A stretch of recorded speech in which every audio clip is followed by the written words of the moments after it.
Hello, beloved. If you are watching this on a Friday, happy Friday. We are fast preparing for the weekend of Reverend Dr. Martin Luther King Jr.'s annual celebration of his life and commemoration and really reflection upon the legacy of that life. If Dr. King had not been assassinated in 1968, today he would have been turning 95. Well, not exactly today, depending upon when you're watching this video, but on January 15th, which is Monday. You know, I was reflecting on not only Reverend Dr. King's life, of course, as we anticipate this weekend, but also Beacon's history around racial justice. Recently, I spoke with some of the family of Isabel Arnston, a longtime member here, who died last year at the age of 101. She was born 7 years before Reverend Dr. Martin Luther King. They shared with me how important it was to Isabel, the work that Beacon had done and was doing, from civil rights marches to integration of major institutions in Summit, including a commitment and action on affordable housing.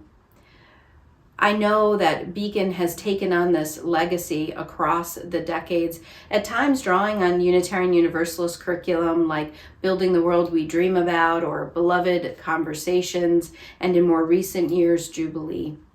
We've also at times built our own programs, dialogue circles on race coming from the work of members here at Beacon and now taken up by the Summit Interfaith Council and even moving beyond Summit into Westfield. In recent years, we also looked at how our internal functions, our institutional decisions, our policies, our leadership processes, and where we spend our money are either contributing to becoming an anti-racist institution or really setting up barriers and taking us back toward white supremacy culture. I'm proud of the work that we've done, both internally and externally. Whether it's the policing task force in Summit, which was able to work with the Summit Police Department and become the first municipality to begin collecting demographic information again on police community interactions.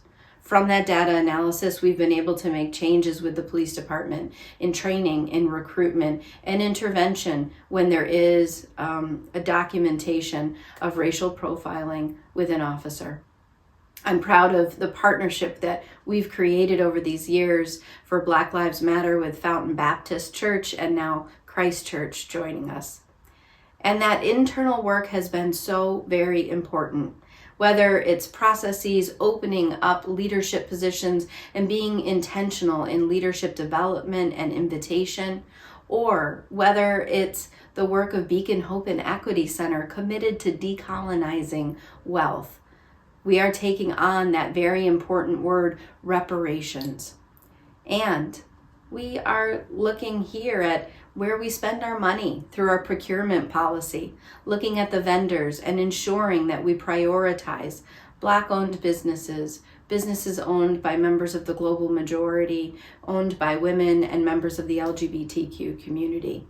We know that we have a long way to go, Beacon, but I'm proud that we continue to lean into that legacy of not just status quo, but of igniting that flame of our faith and becoming a beacon. I hope you'll join me this weekend in these faithful considerations of what it means to live into the legacy of Reverend Dr. Martin Luther King Jr. Our thoughtful discernment and action will conclude with a shared service at Fountain Baptist Church, where interfaith communities will come together in Summit. 7 p.m. We'll hear from the preacher, Reverend Otis Moss III, which if you haven't heard him, incredible. He's joining us from Chicago. And I will be giving the concluding remarks as the president of the Summit Interfaith Council. It is time to recommit. It is time to take action. It is time to come together. I hope you'll join us.